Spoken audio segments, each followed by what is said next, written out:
Halo semuanya, balik lagi di Review After Race. Kali ini ada dua pembahasan ya, sambil menunggu dari MotoGP dan juga Moto3 Sachsenring Jerman di akhir pekan nanti ya, di tanggal 12 Juli 2026. Tapi untuk di akhir pekan ini, di tanggal 4 sampai tanggal 6 Juli 2026, kita akan ada dua agenda penting, agenda menarik ya.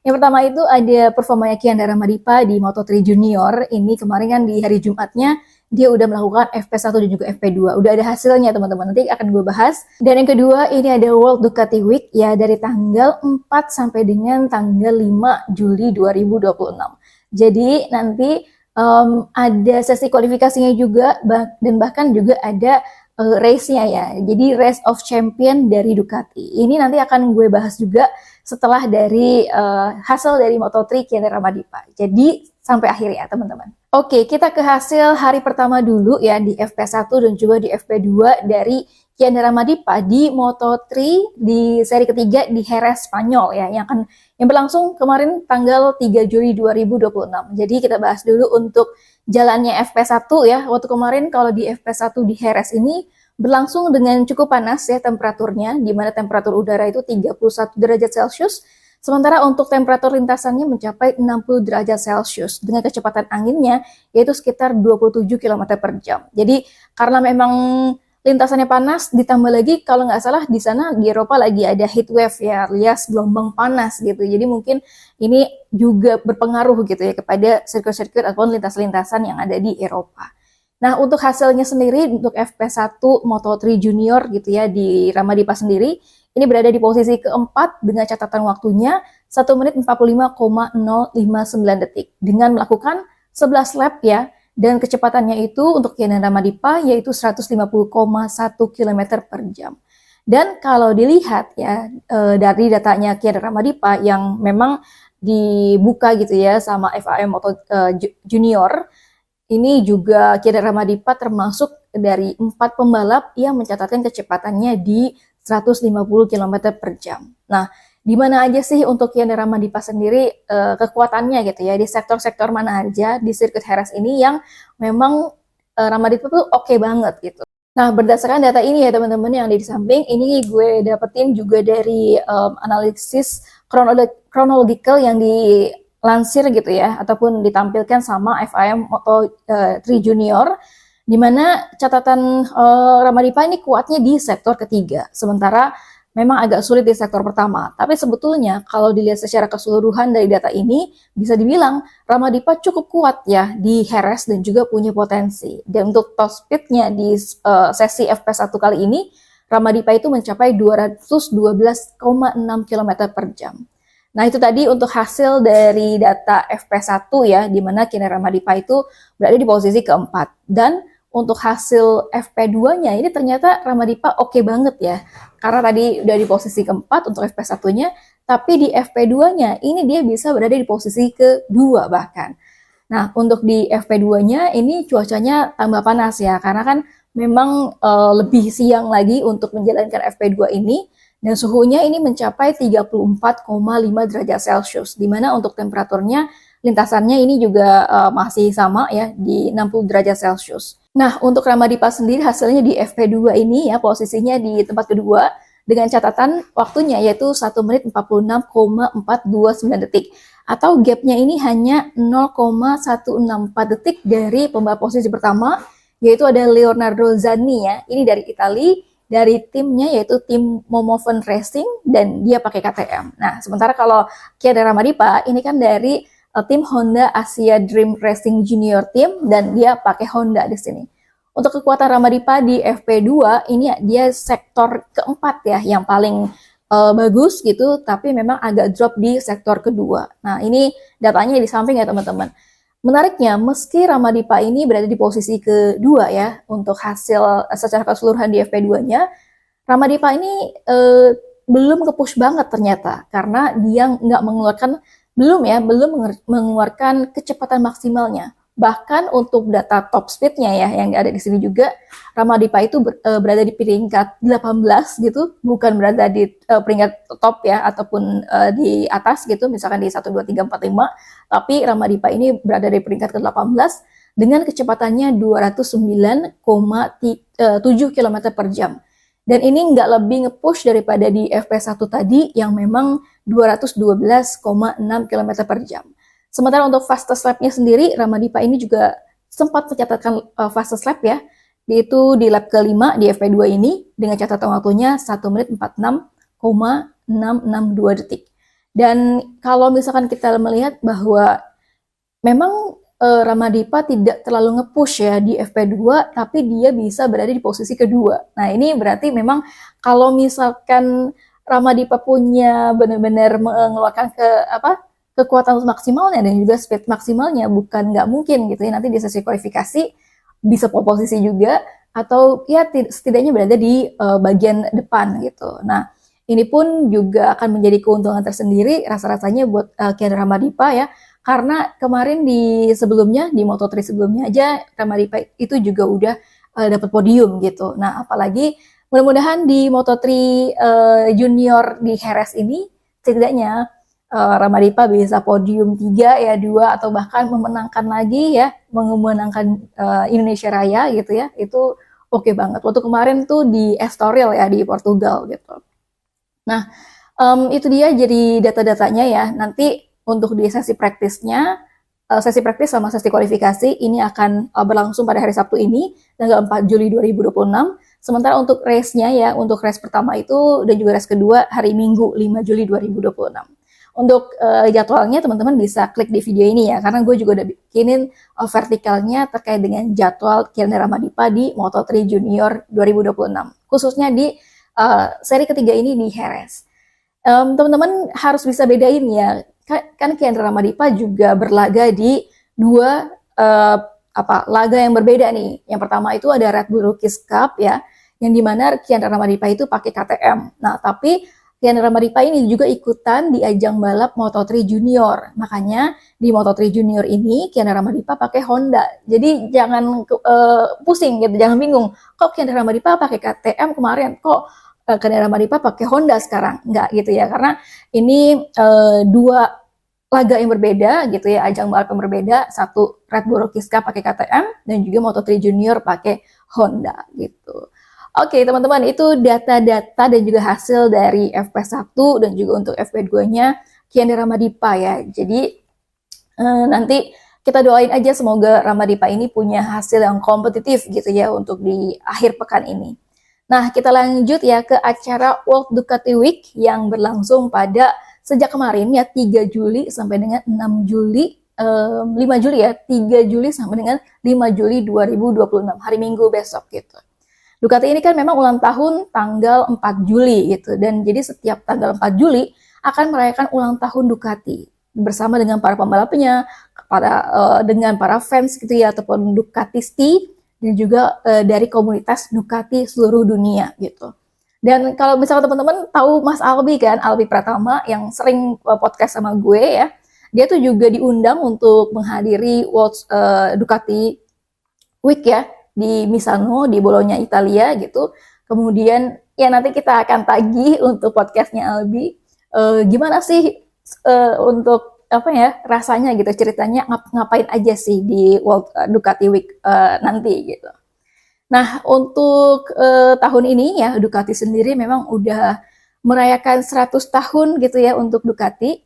Dan di sini untuk di World Ducati Week banyak banget jagoan-jagoan dari Ducati yang udah hadir ya di World Ducati Week ini, kayak Marc Marquez, Pecco Bagnaia, Nicolo Bulega, Franco Morbidelli, Fabio Di Gia. Tapi untuk Grace ini ya, Alex Marquez dan juga Fermin Aldeguer ini kayaknya absen ya, karena mereka masih pemulihan cedera gitu. Dan yang menarik di sini hadir adalah pembalap legenda yaitu Casey Stoner. Dan di sini juga ada perbincangan menarik antara Casey Stoner dan juga Marc Marquez ya di salah satu sudut gitu ya. Ini gue juga lihatnya dari Instagram Marc Marquez dan juga Ducati, dimana Marc Marquez itu seru banget gitu ya ngomong ataupun cerita kepada Casey Stoner gitu. Dan yang kalau gue dengerin ya dan gue tangkap, Marc Marquez ini menceritakan kepada Casey Stoner salah satu pengalaman crashnya dia. Tapi gue nggak tahu nih crashnya di mana. Apakah Marc Marquez bercerita soal crashnya di Mandalika? Karena crash di Mandalika itu kan lumayan menjadi crash yang paling besar ya untuk Marc Marquez, Atau bisa jadi juga Marc Marquez ini cerita pengalaman pertamanya crash dengan mesin 850 cc Ducati gitu. Jadi kalau katanya Marc Marquez ya, Marc Marquez bilang bahwa dia jatuh gitu ya, terus saat itu badannya ke depan dan dia lompat dari motor. Ketika saat itu, jadi dia badannya ke depan dan dia sempat meragain gitu ya kepada Casey Stoner kayak lengannya itu ke depan gitu ya, dan akhirnya crash. Dan Stoner itu bilang bahwa learning gitu. Jadi harus memang tetap belajar gitu. Nah, ini secuplik ya pembicaraan dari Casey Stoner dan juga Marc Marquez gitu. Dan gue merasa bahwa dua legenda ini ya sama-sama respect gitu ya, sama-sama juga punya apa ya kompetitif yang bagus gitu waktu dulu saat balapan gitu. Dan mereka juga hubungannya baik-baik aja gitu untuk Casey Stoner dan juga Marc Marquez. Dan gue sedikit pengen ngobrolin waktu kemarin kan di Instagramnya MotoGP itu juga udah ada apa ya kayak kata-kata gitu ya dari Marc Marquez untuk Pecco Bagnaia, kemudian kata-kata Pecco Bagnaia untuk Marc Marquez. Dan itu menurut gue menyentuh banget karena Marc Marquez itu dia bilang kepada Pecco adalah seorang apa pembalap yang luar biasa gitu ya untuk Ducati, dan istilahnya dia Marc Marquez itu memuji dari Pecco Bagnaia, dan Pecco gitu ya dia mengatakan kepada Marc Marquez bahwa ternyata ketika Marc Marquez tiba di garage ataupun garasi Ducati gitu ya, dia mengalami sesuatu yang berbeda gitu ya. Karena tadinya mungkin orang-orang akan berpikir bahwa oh ini akan terjadi clash, akan terjadi saling apa adu dingin gitu ya antara Pecco Bagnaia dan juga Marc Marquez. Tapi ternyata Pecco Bagnaia sendiri yang bilang gitu bahwa hubungannya saling respect kepada Marc Marquez. Ketika Marc Marquez kesulitan, dia membantu gitu Marc Marquez, meskipun Pecco Bagnaia bilang ya kayaknya Marc Marquez nggak butuh banyak bantuan deh gitu. Dan Marc Marquez pun juga selalu memberikan advice gitu ya ataupun nasihat-nasihat dan juga tips kepada Pecco Bagnaia. Dan terkait dengan awal-awalnya gitu ketika Marc Marquez tiba di Ducati, di garage Ducati gitu ya, Pecco Bagnaia pas bercerita bahwa banyak yang menghubung-hubungkan gitu antara dia sebagai muridnya Valentino Rossi gitu ya, VR46 Racing Academy, dan juga Marc Marquez yang memang punya apa latar belakang gitu ya, dan juga ada masalah gitu, dan juga ada perang dingin dengan Valentino Rossi gitu. Tapi dia berharapnya, Pecco Bagnaia berharapnya bahwa peperangan antara Valentino Rossi dan juga Marc Marquez itu adalah peperangan mereka, bukan peperangannya Pecco Bagnaia terhadap Marc Marquez. Jadi dia punya sebuah apa ya relasi yang berbeda gitu. Bahkan kalau kita lihat kompak banget nih antara Marc Marquez dan juga Pecco Bagnaia gitu. Karena waktu kemarin di dokumenternya Ducati gitu, ini Marc Marquez juga sempat iseng kepada Pecco Bagnaia. Dia bilang ke apa namanya yang apa ya yang dokumentasiin Ducati gitu ya kan namanya Ani gitu. Nah si Marc Marquez bilang gini, Ani ini lihat tatonya Pecco gitu. Tatonya Pecco kan di sini ada sirkuit Assen kan waktu kemarin ketika memang mereka berada di Assen gitu. Dan itu pokoknya lucu banget ya antara Pecco Bagnaia dan juga Marc Marquez, dan gue merasa ya mereka rekan satu tim yang kompak gitu ya, dan bukan rekan satu tim yang seperti yang dibayangkan pada awal-awal gitu dan akan clash dan lain-lain. Oke, itu sedikit soal Pecco Bagnaia dan juga Marc Marquez jadinya nih. Kita lanjut ya, kalau di World Ducati Week gitu, ini semua pembalap Ducati melakukan yang namanya lap honor ataupun lap kehormatan ya. Jadi lap honor itu juga lap kehormatan buat Ducati, di mana semuanya ini ikutan ya, dari Marc Marquez, kemudian juga Pecco Bagnaia, ditambah dengan pembalap-pembalap Superbike dan juga pembalap-pembalap lainnya gitu ya yang ada di Italia. Ini untuk pakai beberapa motor Ducati dan juga dengan livery klasik lainnya gitu, di mana mereka mengitari satu lap kehormatan di sirkuit Misano gitu. Dan bahkan Ducati ini bilang bahwa motor yang digunain adalah Panigale V4, adapun V4 Tricolore ya, yang juga telah disiapkan secara khusus untuk berlomba di Lenovo Race of Champions. Dan kompetisi yang ini mempertemukan para juara dunia dari MotoGP, World Superbike, dan juga seri balap internasional utama lainnya. Dan setiap motor ini dari motor Panigale V4 Tricolore ya, ini dilengkapi dengan pengaturan khusus yang dikembangkan untuk memberikan performa maksimal di lintasan. Dan untuk race dari of Champions ini ya, ini akan berlangsung pada hari Minggu 5 Juli 2026. Nah, setelah dari acara Left of Honor ini ya, juga ada konvoy Moge yang diikuti sama Pecco Bagnaia. Tapi kalau Marc Marquez dia nggak ikut, tapi di situ ada Gigi D'Aligna gitu ya, yang pakai motor kuning Stabilo. Selanjutnya untuk World Ducati Week ini akan ada sesi praktis ya untuk kualifikasi, sesi praktis dan juga sesi kualifikasi ini pada hari ini tanggal hari Sabtu ya 4 Juli 2026 jam 8.45 malam atau jam 8 malam lewat 45 menit waktu Indonesia Barat ya. Kemudian untuk Race of Champions-nya hari Minggu 5 Juli 2026 itu jam 5 sore waktu Indonesia Barat. Kalau kalian nontonnya di mana sih gitu? Nontonnya bisa banget di Spotify Now atau juga kalian bisa ke YouTube officialnya Ducati ataupun di YouTube Spotify itu juga ada teman-teman. Nah itu tadi kita soal World Ducati Week dan kita ini sedikit aja soal perpanjangan Ducati dengan VR46 Racing Team dan mereka ini Ducati dan juga VR46 Racing Team sudah memperpanjang kontrak mereka ya kontrak kerjasama sampai tahun 2029. Jadi prestasi 2 musim terakhir telah mendorong Pertamina Enduro VR46 Racing Team dan juga Ducati untuk melanjutkan proyek yang telah diluncurkan pada tahun 2025. Dan hasilnya ini tidak ada yang berubah ya nanti, semuanya dikonfirmasi untuk bisa di musim depan ataupun di tahun 2027, MotoGP 2027, bahwa tim ini akan menurunkan 2 motor Ducati Desmosed GP di box dari VR46 Racing Team. Dan untuk satu motor yaitu spek pabrikan ya, berarti nanti siapa yang akan mendapatkan spek pabrikan, apakah Nicolo Bulega ataupun Fermin Aldeguer ya, ini nanti akan diumumin. Kemudian untuk yang satu lagi ini akan spesifikasi standar non pabrik ataupun kayak standar tim satelitnya gitu ya. Jadi nanti ini pun juga kedua motor akan terus didukung oleh staf teknis Ducati yang sudah terintegrasi di dalam timnya. Nah, tadi seperti yang tadi udah gue spill ya, untuk pembalap VR46 Ducati di tahun 2027, ini bakal ada Fermin Aldeguer dan juga untuk Nicolo Bulega. Sementara untuk Franco Morbidelli, kita juga nggak tahu dia ada di mana nasibnya nanti 2027. Sementara untuk Fabio Di Gia, memang santer terdengar dia akan ke KTM.